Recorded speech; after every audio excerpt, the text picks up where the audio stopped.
Hoy vamos a desentrañar la historia de uno de los instrumentos financieros más polémicos de México, el Fonden, el extinto Fondo de Desastres Naturales. Una historia llena de buenas intenciones, pero también de acusaciones muy graves. Para entender la magnitud de todo esto, hay que empezar con una historia que parece sacada de una película de suspenso.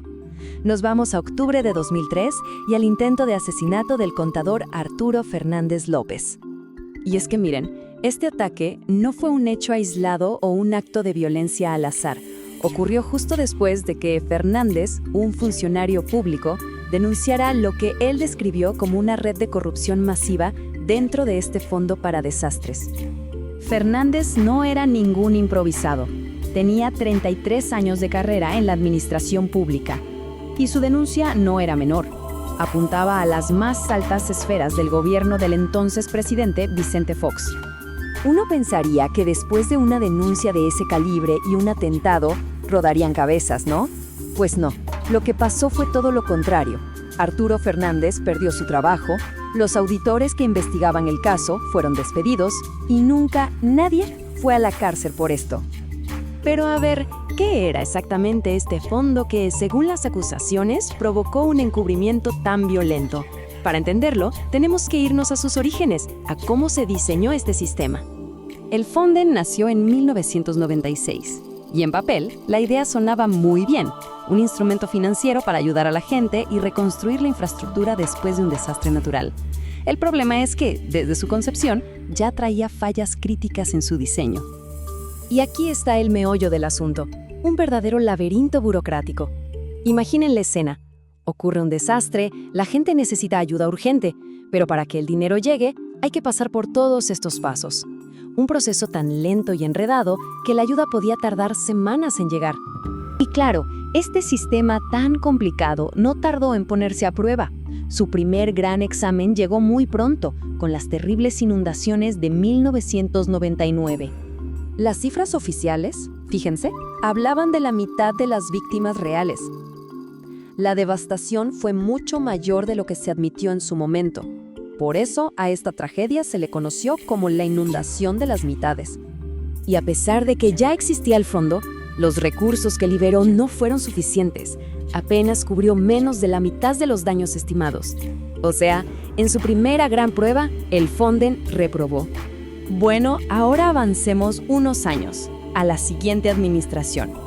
Aquí es donde, según las denuncias, esas fallas de diseño no solo no se corrigieron, sino que se convirtieron en la base de un sistema de enriquecimiento. El cambio de enfoque fue radical.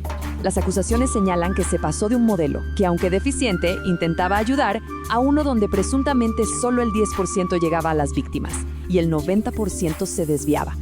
¿Y cómo funcionaba este presunto esquema? Bueno, era bastante astuto. Se usaba la propia lentitud del sistema a su favor. Al declarar las emergencias tarde, se saltaban las licitaciones públicas y podían asignar contratos directos y en secreto a empresas de amigos. Y cuando vemos los ejemplos concretos, es que es de no creerse. Estamos hablando de pagos por medicinas que nunca se entregaron, o peor aún, de usar el dinero para los damnificados para invertirlo en la bolsa de valores.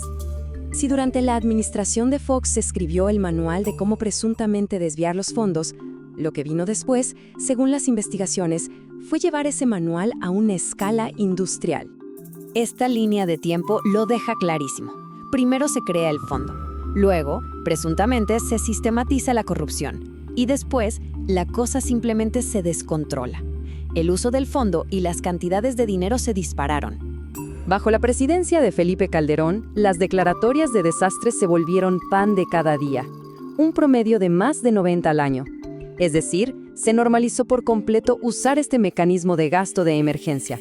Y eso se tradujo en 81,000 millones de pesos gastados a través del Fonden, con poquísima o prácticamente nula supervisión. Pero la escalada no paró ahí. Con Enrique Peña Nieto, la cifra subió a 116,000 millones de pesos. Dinero que en gran parte simplemente se perdió en una telaraña de fideicomisos estatales opacos y empresas fantasma. Y ya no hablamos de un funcionario o una empresa. Aquí, dependencias enteras del gobierno estuvieron implicadas, sin poder justificar miles de millones de pesos que debían usarse, por ejemplo, para la reconstrucción después del sismo de 2017. Entonces, después de todo este recorrido a lo largo de varias décadas, ¿cuál es el saldo final? ¿Cuál fue el verdadero costo de tanta opacidad? Un análisis de México Evalúa nos da una foto bastante clara y aterradora. Miren este dato. De la pequeña porción de los fondos que sí se llegó a auditar, se confirmó que una cuarta parte fue robada. Y esto nos lleva a una conclusión terrible, que se resume perfectamente en esta frase. Porque esto no fue solo un mal manejo de dinero, fue presuntivamente robarle la ayuda y la esperanza a la gente que lo había perdido absolutamente todo. Y así llegamos al final, con una pregunta que queda en el aire. Cuando hoy se habla de extrañar al Fonden, ¿qué es lo que de verdad se echa de menos? ¿La ayuda, que a veces llegaba tarde y a medias? ¿O la facilidad para manejar miles de millones de pesos en secreto?